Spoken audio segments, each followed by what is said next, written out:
बोलो गजानन गणपति महाराज की जय। सोमवार व्रत कथा। एक नगर में एक बहुत धनवान साहूकार रहता था, जिसके घर में धन की कमी नहीं थी।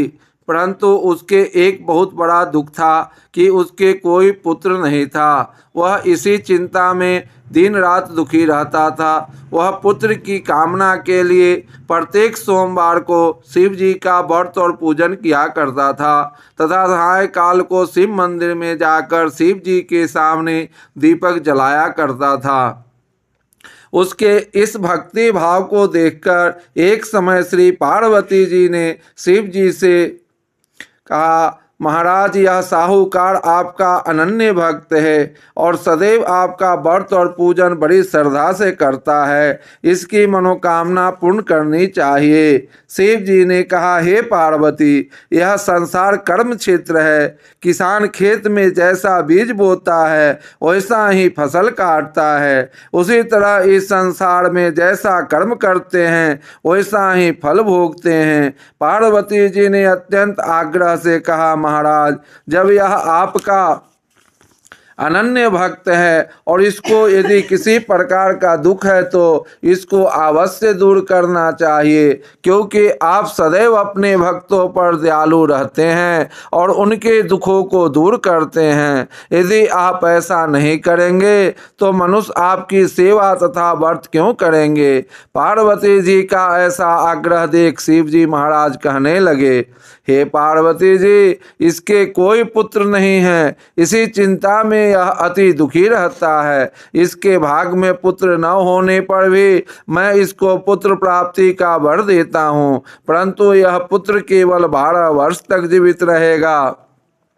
इसके पश्चात वह मृत्यु को प्राप्त हो जाएगा। इससे अधिक मैं कुछ और इसके लिए नहीं कर सकता। यह सब बातें साहूकार भी सुन रहा था। इससे उसको न कुछ प्रसन्नता हुई और न ही कुछ दुख हुआ। वह पहले जैसा ही शिव जी के महाराज का व्रत और पूजन करता रहा।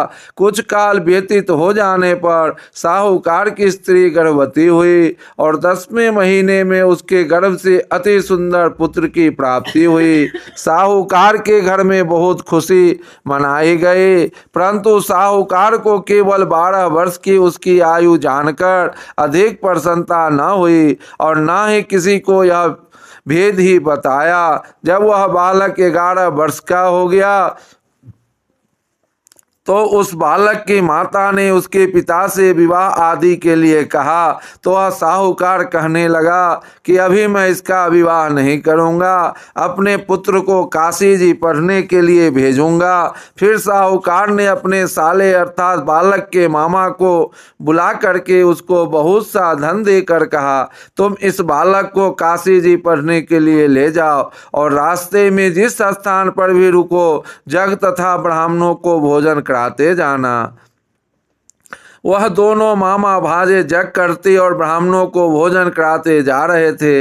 रास्ते में उनको एक शहर पड़ा। उस शहर में राजा की कन्या का विवाह था और दूसरे राजा का लड़का जो विवाह कराने के लिए बारात लेकर आया था वह एक आंख से काना था। उसके पिता को इस बात की बड़ी चिंता थी कि कहीं वर को देख कन्या के माता पिता विवाह में किसी प्रकार की अड़चन पैदा न कर दे।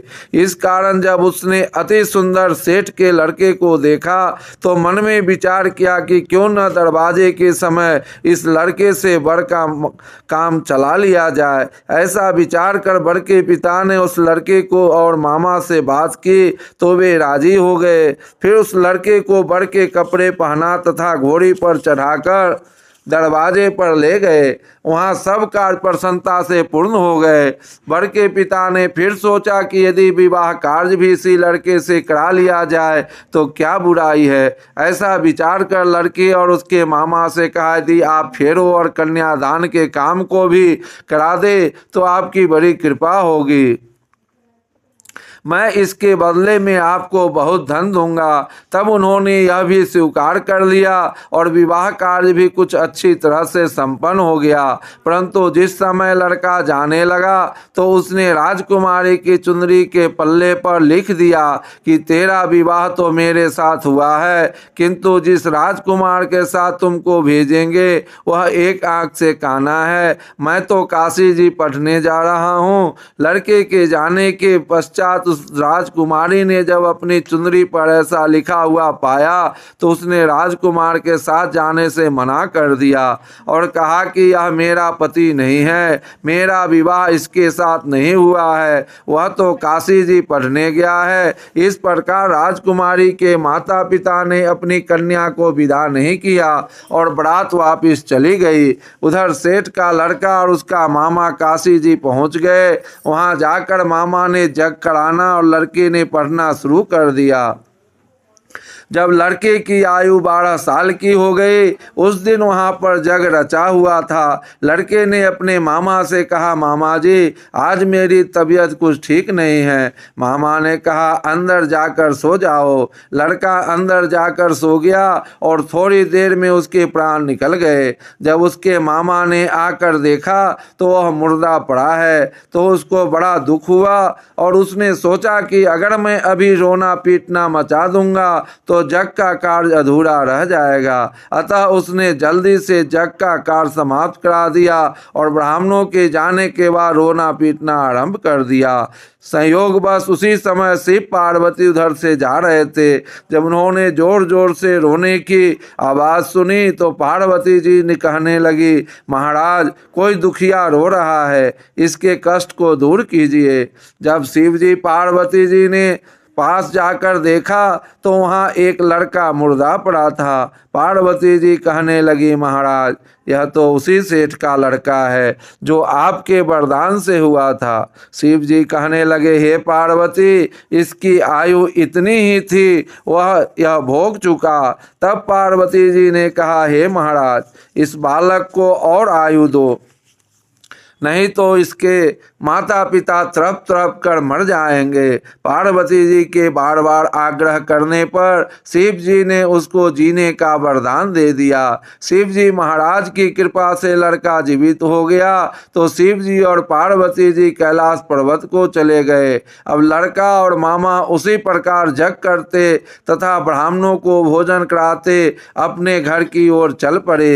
एक दिन रास्ते में उसी शहर में आए जहाँ उसका विवाह हुआ था। वहां आकर उन्होंने जो जग आरंभ किया तो उस लड़के के ससुर राजा ने उसको पहचान लिया और अपने महल में ले जाकर उनकी बड़ी खातिर की। साथ ही बहुत से दास दासियों सहित आदर पूर्वक लड़की और जमाई को विदा किया।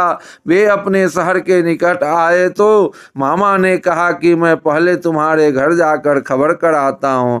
जब उस लड़के का मामा घर पहुंचा तो लड़के के माता पिता घर की छत पर बैठे थे और यह प्रण कर रखा था कि यदि हमारा पुत्र सकुशल लौट आया तो हम राजी खुशी नीचे आ जाएंगे, नहीं तो छत से गिरकर अपने प्राण खो देंगे। इतने में उस लड़के के मामा ने आकर यह समाचार दिया कि आपका पुत्र आ गया तो उनका विश्वास नहीं आया।